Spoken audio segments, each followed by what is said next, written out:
Good afternoon, ladies and gentlemen. Welcome to this masterclass. I'm Professor Véronique Tran. I'm the Associate Dean of the MBA in International Management. The topic today of this masterclass will be leading with emotional intelligence. You'll see the title in a second. I just prepared this little video as a teaser for you on the topic so that you gain a little appreciation of what I will talk about later. Captain, I cannot concur. Repeat my command. Sir, we don't know what this message means. Our target package could have changed. You repeat this order or I'll find somebody who will. Hell no, you won't, sir. You're relieved of your position. Cobb, remove Mr. Hunter from the control room. Get Lieutenant Zimmer in here right now. No, sir, I do not concur, and I do not recognize your authority to relieve me under command under Navy regulations. Cobb, arrest this man and get him out of here! Under operating procedures governing the release of nuclear weapons, we cannot launch our missiles unless both you and I agree. Cobb, now, what are you waiting for? Sir, this is expressly why your command must be repeated. It requires my assent. I do not give it. And furthermore, you continue upon this course and insist upon this launch without confirming this message first. I will be Chief of the boat, back by the rules of precedence, Captain, commanding officer of the USS Alabama. Regulations I order you to place the XO under arrest under charge of Navy regulations. I say again, I order you to place the XO under arrest under charge of mutiny. Cobb! Captain, please, the XO is right. We can't launch unless he concurs. To the USS Alabama. Rebel-controlled missiles being fueled. Launch codes compromised. Dissonance. Threaten launch at continental United States. Set DEFCON 2. Immediately launch 10 Trident missile sorties. They're fueling their missiles! We don't have time to fuck around! Sir, I think you need time to think this over. I don't have to think this over! Captain, I relieve you of your command of this ship. Cobb, escort the captain to his stateroom. I'm assuming command. You're not assuming anything. Chief of the boat, Captain Ramsey's under arrest. Lock him in his stateroom. Captain, please. Now, Cobb! Aye, sir. Mitchell, Walker, take the captain below. Here we go. Leading with emotional intelligence. I will ask you some questions right after. So, first of all, of course, we need a definition of what is leadership. So, leadership is the ability to influence, motivate, enable others. In this movie, there's also a question of hierarchical rank, but leadership is actually not necessarily only about hierarchical rank. It's really this ability to move others, okay? And of course, since we are in the business school, what is our main goal is to orient that leadership towards the effectiveness of organizations of which people are member. So I want also to take you in a little journey on emotion so that you could see in the movie. Could you see the emotions? Okay. So that little journey I take you through is to explain to you a little bit the scientific aspect of emotion, and then what are the implications for leadership and emotional intelligence. So emotion is defined as a brief episode. It is always because of something or because of someone. So you could clearly see in that movie sequence that there is an interaction between the two. There's something at stake, something important. The tone escalates, and then there's even insult. And I will ask you later on what you saw as an emotion. You see on this picture of a brain, those two little dots, red dots. They have the function of a radar.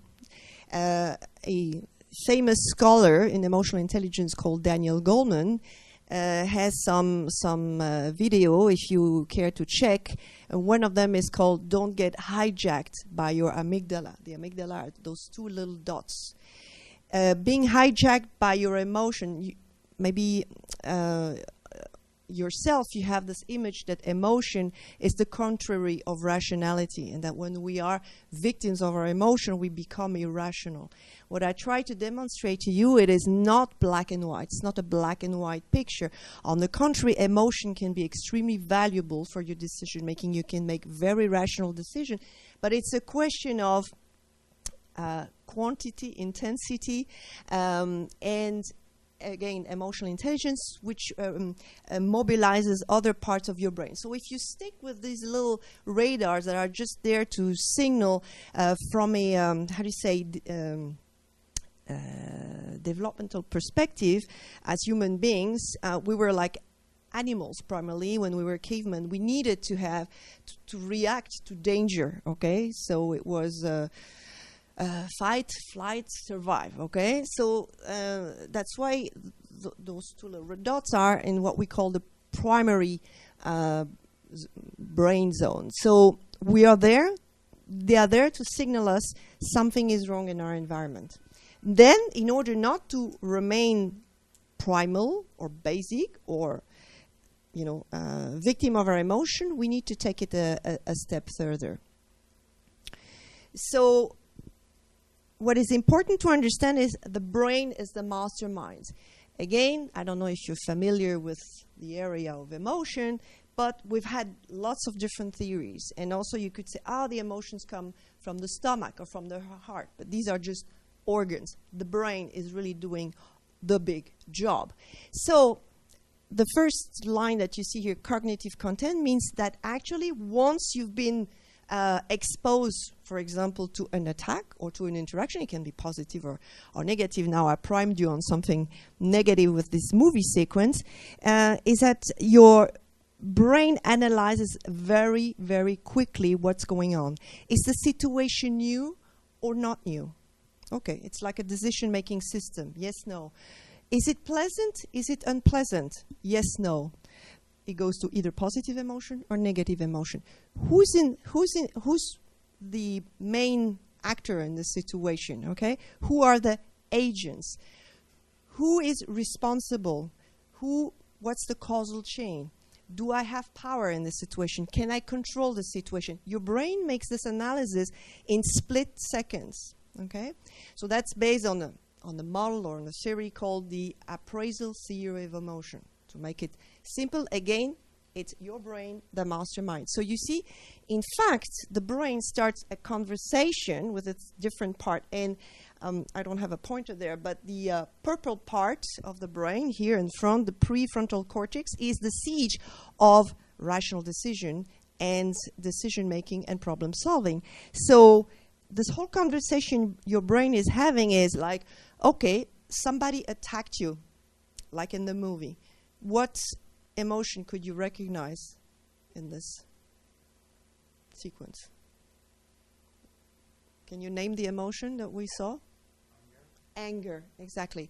So you see from a evolution perspective, someone aggresses us, we are totally wired to respond with anger. But then, emotional intelligence, we have to do something with that anger. So the primary urge is going to be aggressive back, but then maybe we're reasoning out and says, okay, maybe there's a better way to channel my anger. So next, or let's say theoretically next, when an emotion is triggered, you have a series of physiological manifestations. So you might shiver, you might sweat, your heart is pounding, maybe you're blushing, maybe you feel nauseous. So we can recognize those signs. And then we have specific behaviors that are attached to emotion. That's also something that is very important in terms of emotional intelligence.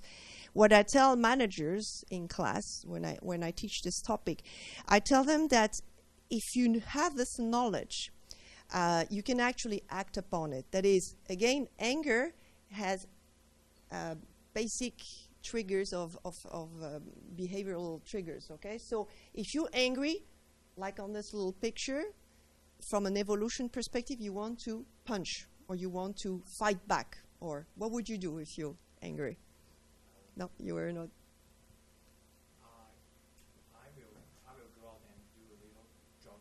Exactly. So when I say, the body is ready to do something, right? But so you already move towards the emotional intelligence, which is that you are searching for another avenue for this anger, you see. So what I'm trying to say is that the body is ready to do something, but then the sophisticated part of our brain says, I'm not going to punch. Just if you're driving, some of you, we know that when we're driving, we become sometimes very basic in our emotions. So somebody is attacking us when we're driving, and then we want to punch. But to take some positive emotion, for example, joy, we're programmed to open. We're programmed to smile, to open the arms, to embrace, okay? When you have sadness, we are programmed to sort of, sit and be a bit, curl up, and cry, etc. So that's the behavior. So another very important feature of visible signs of emotion are the face. So no, it's not an advertisement for an ABBA concert. These pictures are from the 70s because a researcher called Paul Ekman is one of the first one to have studied, based by the way on Charles Darwin's work, study the facial expression and the prototypical expression associated with each emotion.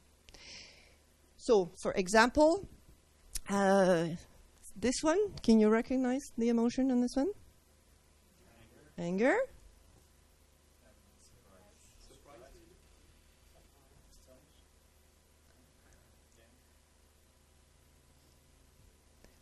Fear. Here. Disgust. Very good. Sad. So this is like the primary colors: blue, green, yellow. We have basic expression, and then of course you have hundreds and hundreds of variation of people's face. But Paul Ekman, what he did is that he developed what we call a facial action coding system, and he put number and codes for every micro movement on the face, which allow researcher to study that, but also he has developed, he became a businessman later on in life, and he developed a little software you can buy for $29 or $89, and you can train yourself to recognize emotional expression.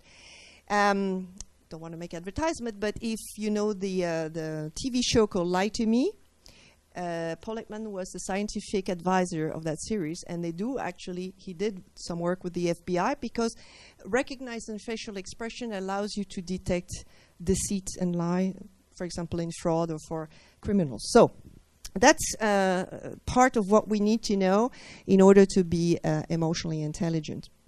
And then subjective feeling means because I'm going through all these stages, I'm actually capable of naming the emotion. Maybe not that accurately, maybe you say astonished instead of surprised, it does not matter, but we can name. And so this emotion wheel here we have developed at the University of Geneva, and we devised it to actually be able to, let's say, measure emotion. Like you can easily use it in a team meeting, and people can cross out how they feel. You can I will show you later, like you can measure the emotional climate of either your team or your organization. You can use it for personal development. Anyway, it helps people put a word on emotion. So you see on this chart, we have the 16 most frequently felt emotion, and the circles, the size of the circles correspond to the intensity. So a small bubble is a small intensity, and a bigger bubble is a bigger intensity. We organize the 16 emotion in 4 subcategories, which are kind of intuitive. So pride, elation, joy, satisfaction are called achievement emotion because most of the time they are felt when we've done something. We've done something individually or collectively. Now, joy, of course, you can say you have joy when you retrieve your family after a long absence, or when you, whatever. It cannot be just an achievement, but generally speaking, of course, it's the big. Elation is exaltation in French. It's really a very intense level of joy. You're welcome. The kind of yellow-green quadrant is called approach emotion, and in there we have two pillars like hope and interest. Interest might be not construed as an emotion, but it's a very important emotion when it comes to creativity and when it comes to relations to others. Because if we are interested in others, we approach them and we make connections and we make contacts. The bluish emotion are called resignation emotion, sadness, fear, shame, and guilt. And that's where I said to you the prototypical behavior is like, I'm going to curl up. If I'm ashamed, I want, you say you want to disappear under the table. If you're sad, you're not going to be bragging about things. You're going to say, okay, fine, I go and I hide. Yeah? And the kind of purplish reddish emotion in the upper left corner are called antagonistic emotion. And again, intuitively, you can see that disgust, contempt, and anger are where you are in control. You want to fight back, even though you are not, even though if you choose other avenues. If you have the combination of disgust, contempt, and anger, this is called the hostility triad. And often in context of war or how would you say racial conflict, this is very bad because it leads to ostracism or to war or to genocide. But that's really on the extreme, of course. I'm talking in general. All right. Don't bother. I just want to just tell you that this is very complex. So because you have to understand that in the 80s, if you would present this topic to managers, they say emotion is, I think, irrational, and we have to hide them, and we have to put emotions don't exist. And now we don't call it emotion anymore. We call it an affective science, right? The domain of studying emotion is called affective science, and the picture is very complex. This is everything that happens in your brain in split seconds, as I said. So, yeah. All right, so to get to the core of our topic, which is emotional intelligence, what is it?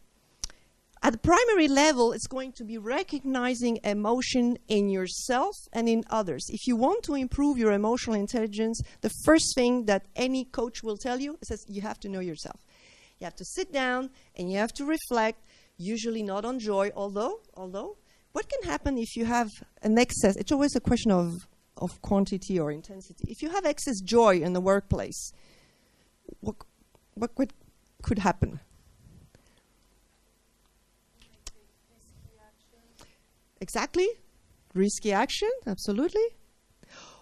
Or you brag, yes, I've got a bonus, Well, it's nice. I'm sure everybody will share your joy. But you could also trigger envy, jealousy, yeah? So in any case, recognizing emotion in yourself is the first step. Recognizing emotion in others is the second step. And that's one of the leadership qualities that are in today's world absolutely acknowledged and recognized. The second step is to appreciate in the sense of I'm gaining understanding, right? I know that you're angry, and I have this understanding, and I can talk to you, and I will not get in a fight with you. Now, of course, if you look at what happens in the streets when you have a strike and you have a dispute, like in the video I showed, there's no dialogue anymore. People are shouting, and then the others are shouting back. We're not listening. We're not appreciating at all why one counterpart is angry or the other one is, saying something else. And then the third essential step is act upon. That means I'm going to adapt my behavior to the other person in order to reach out and find some what we call integrative bargaining. Yeah. So you see, in negotiation, if you're doing distributive bargaining, I don't know if you've done the negotiation course with Maria Couture, no. If you're doing distributive bargaining, it's like, I want my share of the pie, and I will fight until the end. If I do integrative, that means I'm going to appreciate my counterpart and find a win-win situation. So you see that emotion is key to everything we do, actually, in life, but more particularly in the business context. That's just a chart to summarize again what are the big steps. It's complementary to the one I just showed, but you see, you start with self-awareness on the upper left corner. So that's the key of developing your own. Why do we talk about competencies? You see, there's a slight difference maybe with emotional intelligence and emotion competencies. Intelligence also can have the connotation of I have it, I don't. Like IQ, like the intelligent quotient. When we talk about competencies, then we know that we can improve because a competency you can develop. So in order to develop your competencies, again, step number 1, you have to know yourself. Then you have to regulate. Going for a jogging when you feel angry is a way of self-managing yourself. So there are different strategies of emotion regulation. You can go away from the situation, go to the movies, go to a jogging to clear your brain. You can rationalize it, that is, you can reason it out. You can say, okay, you tell yourself a story. Okay, this was not a personal attack. The person didn't want to talk to me like this. I'm going to address it a different way. It can give you some courage to address a difficult issue with a person. We can also go party. So, for example, the consumption of alcohol is a regulation strategy for forgetting about some emotion.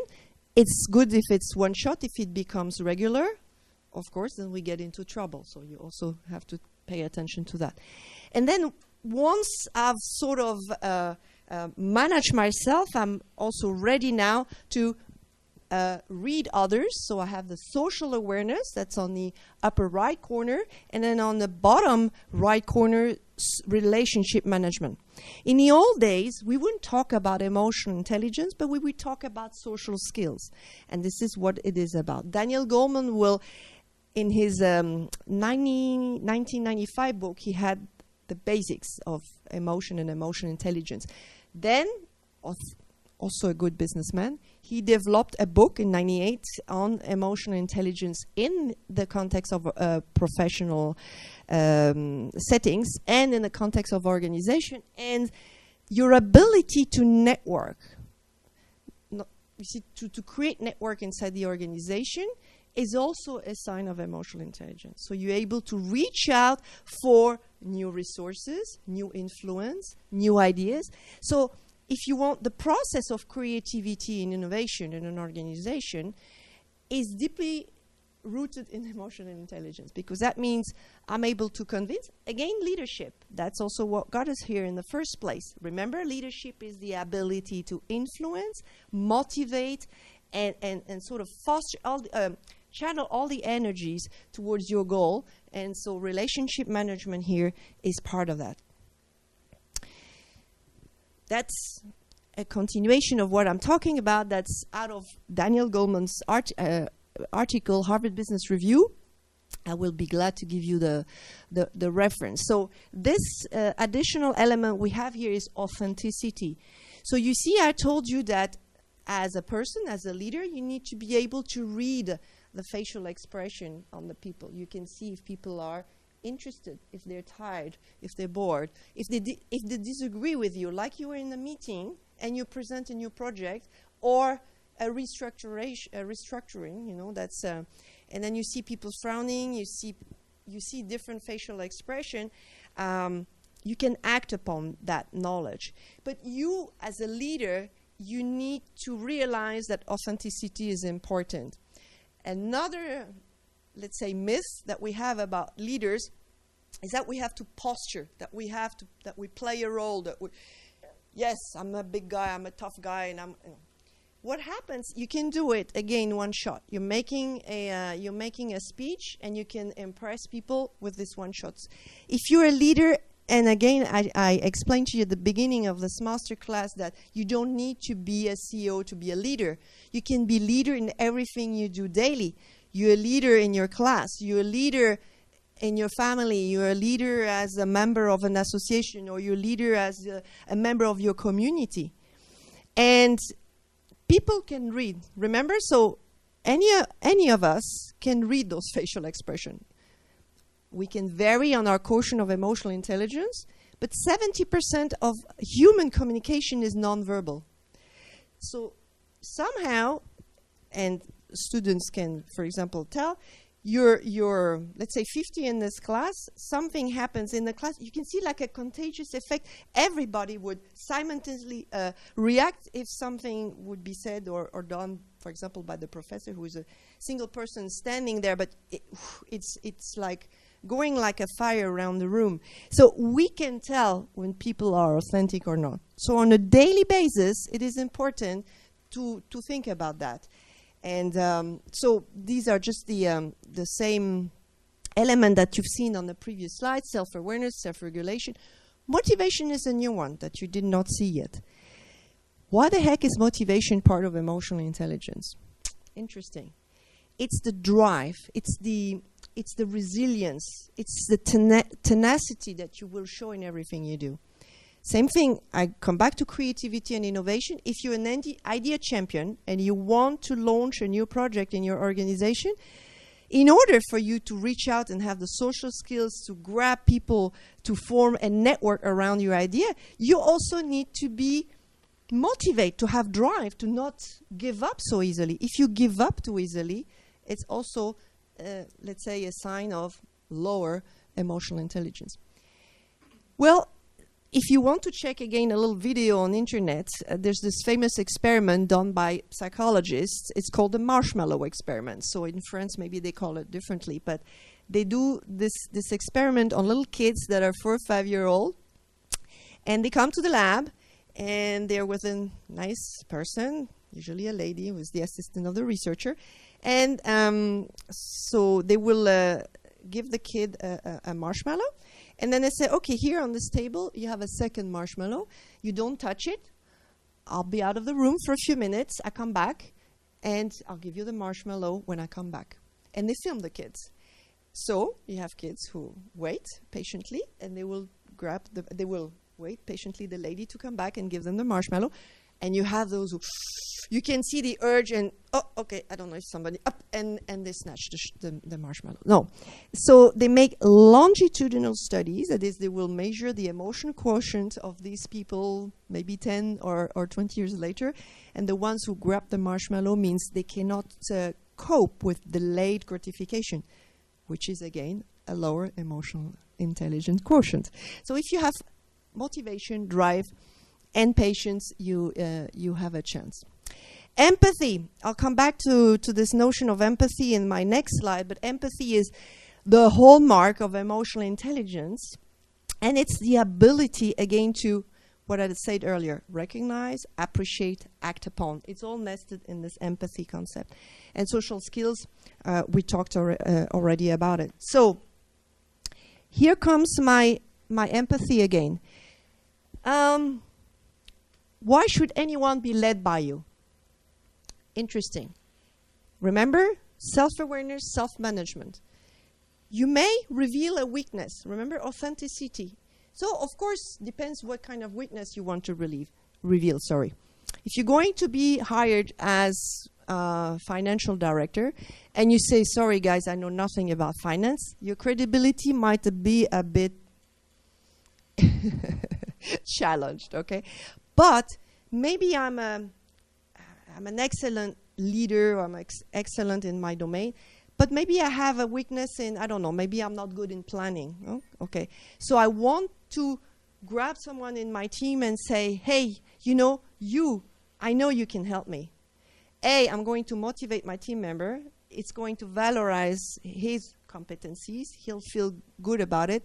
And no one is Superman or Superwoman. No one can do it all. And telling your team members that you need them, that we're all complementary in our skills, is excellent in order to build the emotional intelligence of teams, which I will also talk about on my next slide. Censor people. Tough empathy. Empathy does not mean that I'm going to give in everything. I'm not going to hug people every morning and says, no worries, everything will be okay, and I love you. This is not the idea, okay? Tough empathy means I understand your claim. I understand your need. I understand you don't agree. Again, it's social skills. But we will stay on course, and this is our decision, and we need to stick to that decision. This is tough empathy. But the idea that you are listening to people is very important.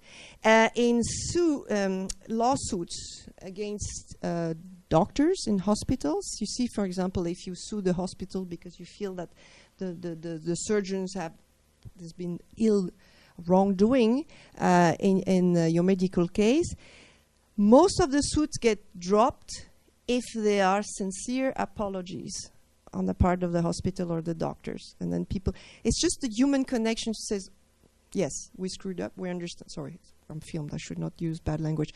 Yes, we understand you. And that already reduces the level of aggressivity. So tough empathy, dare to be different as a leader, and stay humble. There's a famous studies done on Fortune 500 companies, and the top 1,500 leaders were part of the panel, and they looked at the long-term sustainability of financial results. The CEOs who sustain the performance of their company on the long term are people who are humble, who do not brag for the results, who always put their team members forward and say, if we're there, it's because I'm having top talent around myself.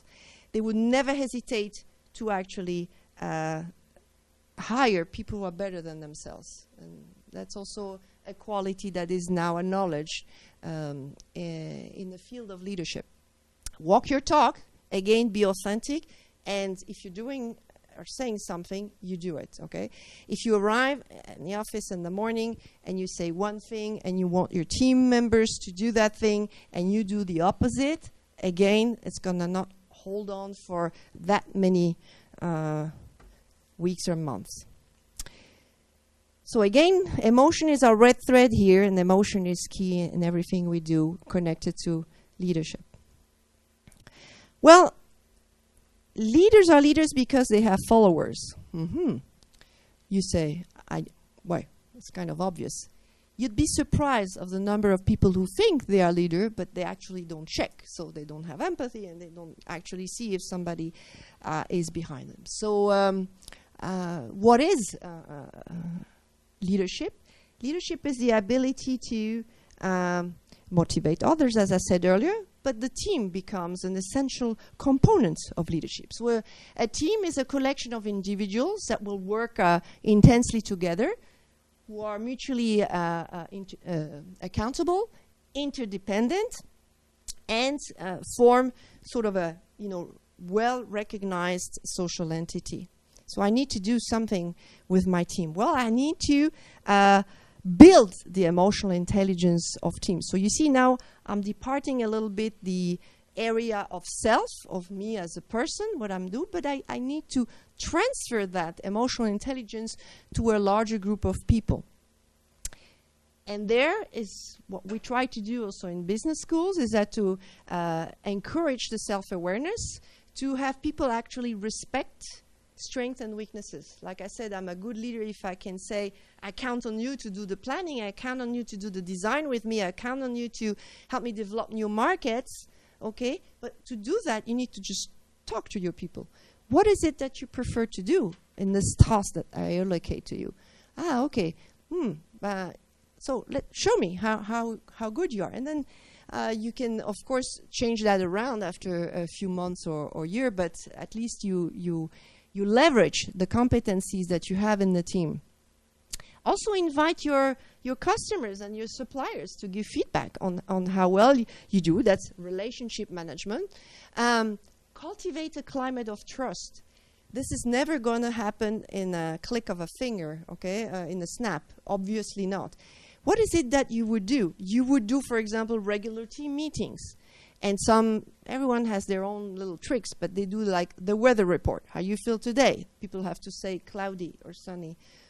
So it's a little trick. But if you say, I feel cloudy today, okay, you know that Rachel is maybe not in a very good mood. Okay, what can we do, And sunny, okay, fine, you're good. in order to foster a climate of trust, it's again walking your talk. So if you ask your team members to say how they feel, or how, like you do tour de table in French, we say in Monday morning meeting, okay, so how do you feel about the project? Where are we? What's the progress? If you encourage people to talk honestly,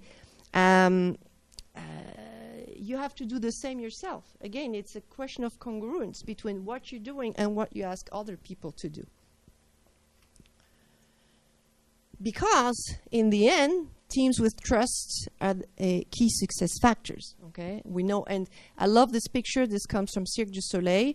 Again, it's always good to take a little step away from business. It is a business, by the way. Okay, these are artists, but behind there is a fantastic business. Okay, and why do I choose this picture? Is because in business, we don't think that our lives depend on others when we do project, but actually sometimes it does, right? Because if you fail, you might have a loss of resources, of budgets, and of salaries. You may have to downsize your organization and lay off people, and you may be in trouble. So just to show to managers that sometimes, yes, you don't hang in the air with your partners, but still you have to trust your team members. And again, emotion is very important. So I talked to you about the climate. So here you can see it. This is real data that I collected over the years with managers. And this is just one snapshot of it. And team members had the chance to plot their emotion on the emotion wheel. And you can see that some were angry, some were sad.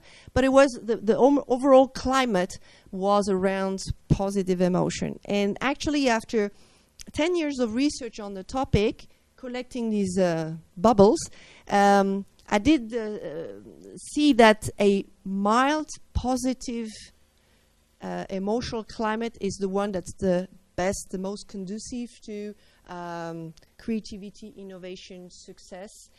Why? Because if you have the climate is not the same as the individual ups and downs, okay? So the climate generally is positive, and inside that climate, you can allow people to have negative emotion and intense emotion, but they have to come back to the baseline, okay? That's also what a good sports coach will do with you. You play a match, party hard. You celebrate the victory. Next morning, 8 o'clock, you're back on the field, you're back to training. So in essence, you don't stay in hyper celebration all the time. Otherwise, you will lose focus. You will lose the eye on the ball, as we say in for example, basketball or football. But to keep the eye on the ball, you have someone to remind you. So the leader will say, "Okay, enough. We've celebrated now. Back to work." But in essence, this is the main lesson on leadership and emotional climate.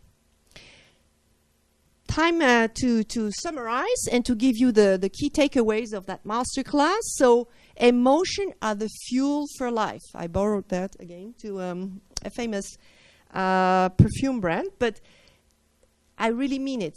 Emotions sustain motivation and action. If you understand what I said at the beginning of our presentation, is that don't ever think that emotions stop when you reach the door of your office or your organization. As humans, we have emotion. If we say we are emotional, then it can be again interpreted as we are being irrational. But we have emotion, and those emotions are a wealth, a richness that makes us better humans and better leaders. Emotion, don't forget, can facilitate or inhibit, but the positive emotions are not always the good guys, and the negative emotions are not always the bad guys. Sometimes you need some fear to take a lower risk and to weigh the pros and cons in the situation. Sometimes you need to be a bit sad. It helps you get connected maybe with other people. I also discovered in my work with teams that sadness is a factor of team cohesion, because we share. If we share a loss, and I see Ramona, one of my MBA students, totally agreeing with that. And positive emotion, as I said, they're great, but as a leader, we need to make sure that we're not being over the top. If we're too proud, we become arrogant and complacent. If we're too happy, we might disturb also other people who are not having the luxury of being in that positive context. Don't forget that every human is expressing their emotions differently. The key takeaway on emotion is that we need to recognize, appreciate, and act upon, and that emotional competence is going to be a normal response to everyday behaviors. And it's certainly a key competence and vital competence for leaders. So at the end of this masterclass, I hope, it's not in the right order, but we've been doing some ongoing, okay, well. I hope that you find it interesting. For my part, I was very happy to share that moment with you, and I thank you very much for your attention.